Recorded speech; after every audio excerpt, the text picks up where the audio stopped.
चंपाई सोरेन के बीजेपी में शामिल होने से जेएमएम के सामने चुनौती, क्या पूर्व सीएम के खिलाफ हेमंत उतारेंगे मैदान में? नमस्कार, मैं नेहा, आप देख रहे हैं नया भारत टीवी। आगामी झारखंड विधानसभा चुनाव में चंपाई सोरेन के भाजपा में जाने के बाद सरायकेला सीट पर झामुमो के प्रत्याशी की तलाश जारी। झामुमो से बॉस्को बेसरा, बबलू सोरेन और कृष्णा बस्क के नाम चर्चा में है। वहीं भाजपा के चंपाई सोरेन को टिकट मिलना लगभग तय माना जा रहा है।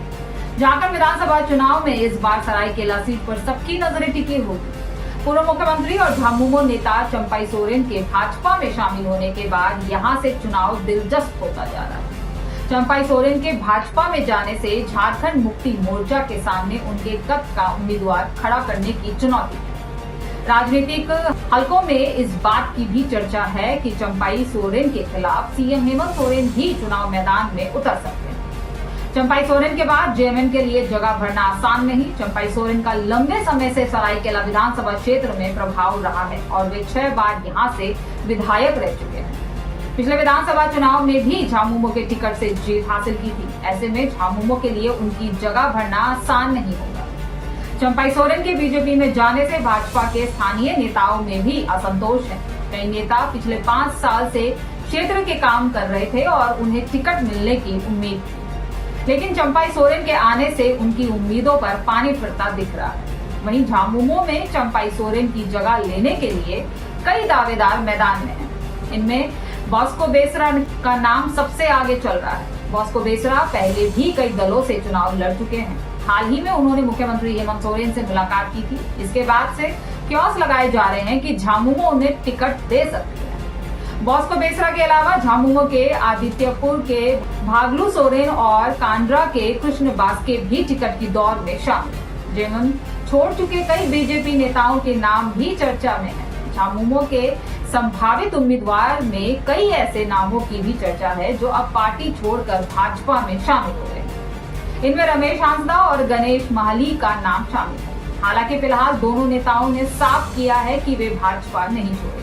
जेएमएम के कुछ वरिष्ठ नेताओं का मानना है कि मुख्यमंत्री हेमंत सोरेन को खुद इस सीट से चुनाव लड़ना चाहिए, लेकिन हेमंत सोरेन वर्ष 2024 और 2019 में साहिबगंज जिले के बरहेट विधानसभा सीट से निर्वाचित हुए थे और लगभग तय माना जा रहा है कि हेमंत सोरेन बरहेट से लगातार तीसरी बार चुनाव लड़ेंगे। हालांकि 2019 में हेमंत सोरेन ने बरहेट के अलावा दुमका सीट से भी चुनाव में विजयी रहे।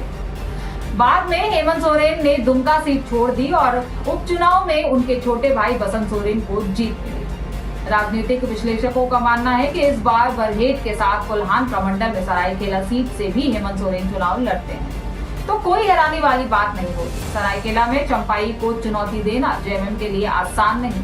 सरायकेला के वरिष्ठ पत्रकार अभय लाभ का कहना है कि पूर्व मुख्यमंत्री चंपाई सोरेन के भाजपा में शामिल होने के बाद सरायकेला विधानसभा क्षेत्र में झामुमो के पास कोई भी मजबूत नेता नहीं है जो चंपाई सोरेन को टक्कर दे सके। हालांकि झामुमो के कई नेता अपनी दावेदारी पेश कर रहे हैं, लेकिन चंपाई के सामने उनकी दावेदारी कमजोर साबित होगी। ऐसे में झामुमो में सिर्फ हेमंत सोरेन ही ऐसे नेता हैं जो इस विधानसभा क्षेत्र में चंपाई को कड़ी टक्कर दे सकते हैं।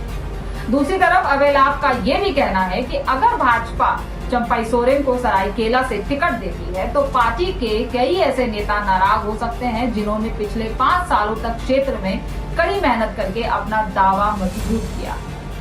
अभी भी भाजपा में कई नेता दिन रात गांवों का दौरा करके लोगों के बीच अपनी पहचान बनाने में लगे हैं, लेकिन अगर पार्टी उन्हें टिकट नहीं देती है तो उनके द्वारा पार्टी के खिलाफ काम किए जाने की भी पूरी संभावना है।